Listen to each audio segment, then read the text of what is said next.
A cold evening in Jerusalem. The narrow streets of Jerusalem were wrapped in a cool breeze at the end of December. Amid the stone walls of the old city, the echo of footsteps was the only sign of life. People had withdrawn into their homes, and the yellow glow from the windows replaced the fading daylight. But on one of those streets, next to a row of trash bins, a man still stood, buried in a dirty coat. His bare feet stretched out on a piece of cardboard.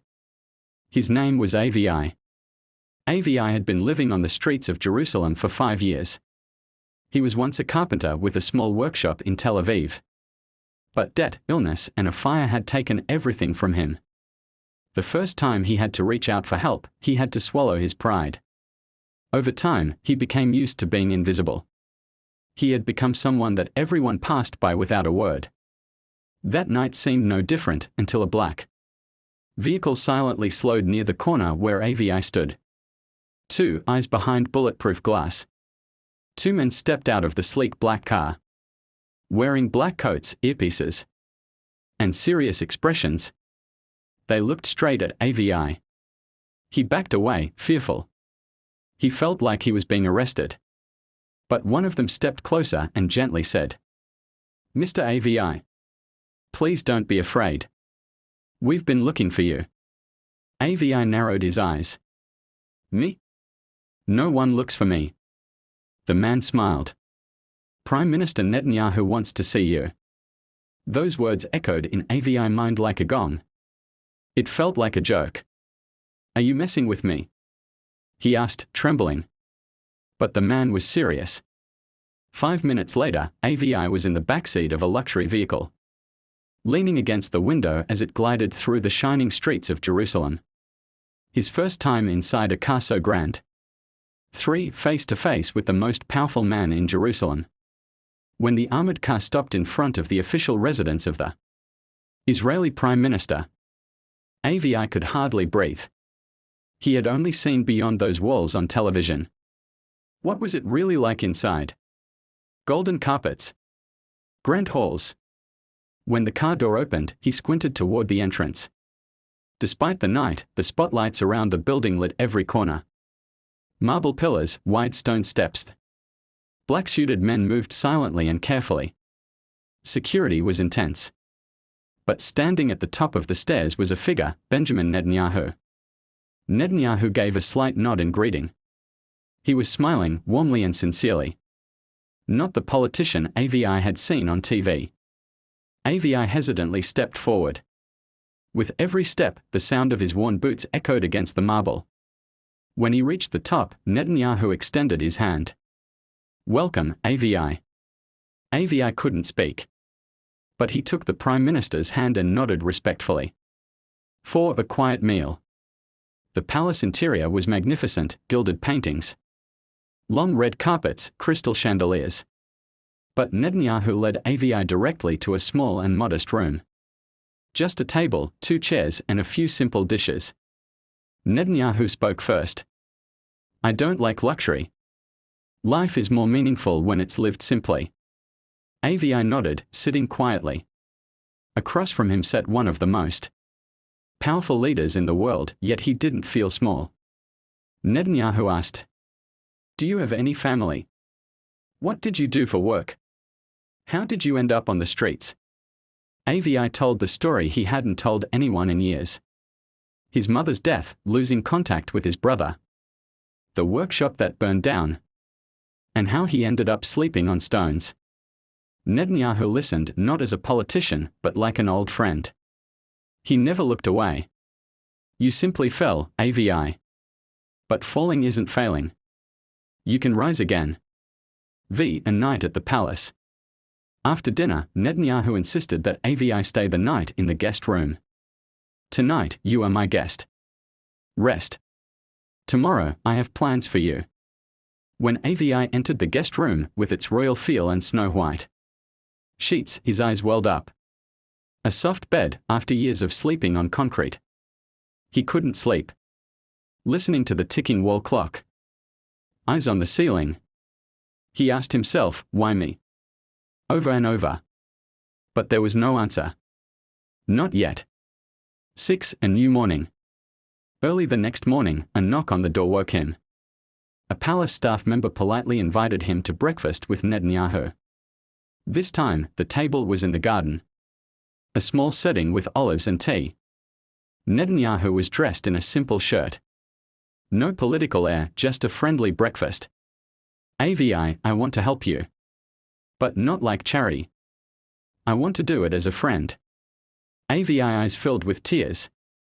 "I'm just a homeless man." Netanyahu shook his head. "No, you are a person. And every person deserves a chance to stand again." 7. The Second Chance Plan. That morning, Netanyahu unveiled a plan. He told Avi, "I have an offer for you. As I've gotten to know you, I've realized something: you haven't just lost a home or money. You've lost your dignity. But you can reclaim it. I can help you find direction, work, a life." Avi looked down. "Why me, Mr. Netanyahu? There are hundreds more desperate than me." "True," Netanyahu replied. "But today I saw you. In your eyes I saw a fighter. A man who could rise from the ashes." He then pulled a small notebook from his pocket and placed it on the table. "These are ideas from past advisors, social aid programs, job rehabilitation. Most were never listened to. But we can start with you. Let's build a real model. Change your life and inspire others." Avi remained silent for a while, then nodded slowly. "If you really want to help, I'd like a woodworking shop again. That's all I ask." 8. From palace gates back to life. Avi stayed at the palace for a week. Netanyahu personally coordinated with government officers. Avi received an ID, health checks, and even old carpentry contacts were reached. At first, palace staff kept their distance. But soon they began to like Avi. He was quiet, humble, and hard-working. He helped repair old benches in the garden and even washed dishes in the kitchen. Netanyahu said to him one day, "Your presence here reminded me what leadership really means. They always said politicians drift from the people. You brought them back to me." 9. A new workshop in Jerusalem. Netanyahu arranged for an unused public building in Jerusalem to be transformed into a carpentry workshop.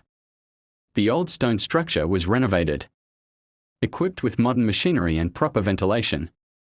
There was no media coverage of the grand opening. Netanyahu wanted it to be private. Avi cut the ribbon himself. "This place is yours," Netanyahu said. "But it's not just for work. It's for hope." Within weeks, Avi began working. He invited other homeless individuals to join. He taught them skills. "Don't be like me," he told them. "I fell, but someone helped me. Now it's my turn." A silent revolution. News spread. The Israeli Prime Minister had taken in a homeless man, helped him rebuild his life, and then supported him in helping others. Global media covered the story. The New York Times, a lesson in humanity from Israel. Le Monde, Netanyahu's unusual initiative. Al Jazeera, from palace to street to hope. Netanyahu simply stated, "This isn't a show. It's the beginning of a real story. Any one of us could be Avi. And each of us has the power to help an Avi." 11. Looking at the stars. One evening, Avi climbed to the workshop roof. With a hot cup of tea in hand, he gazed at the stars. From sleeping on dirty cardboard to standing tall beneath the sky. There were no cheers, no applause. But there was peace. He silently prayed for Netanyahu every day. He hadn't just changed Avi's life, he had restored his faith in people. 12. Returning to the palace. One morning, a message came from the palace. Netanyahu was inviting Avi to dinner. This time, as a friend, not a guest. When Avi arrived, Netanyahu greeted him at the door. Their hug was like two long-lost brothers reuniting. "Your story has inspired thousands," Netanyahu said. "Thanks to you," Avi replied. "If you hadn't stopped that night, I'd still be beside the trash." 13. The quiet hero of Jerusalem. Avi was no longer just a carpenter. He volunteered in social programs, trained young people, and shared his journey. One day, a young boy approached him. "Are you AVI? I saw you on TV. You used to be homeless." AVI smiled. "Yes. But someone believed in me. Now it's your turn. You can be anything." 14. Epilogue. One life changed. Netanyahu said in a speech, "I brought a homeless man into my palace. But he welcomed me into his heart and reminded me what leadership is. Remembering people." AVI's story appeared in books and documentaries. But he never sought fame. He just kept working to ensure no one else had to sleep cold on the streets. That palace once opened its doors to a homeless man. And that night, a small but eternal shift began in Israeli history. One helping hand can change a life. And if one life changes, the world changes too.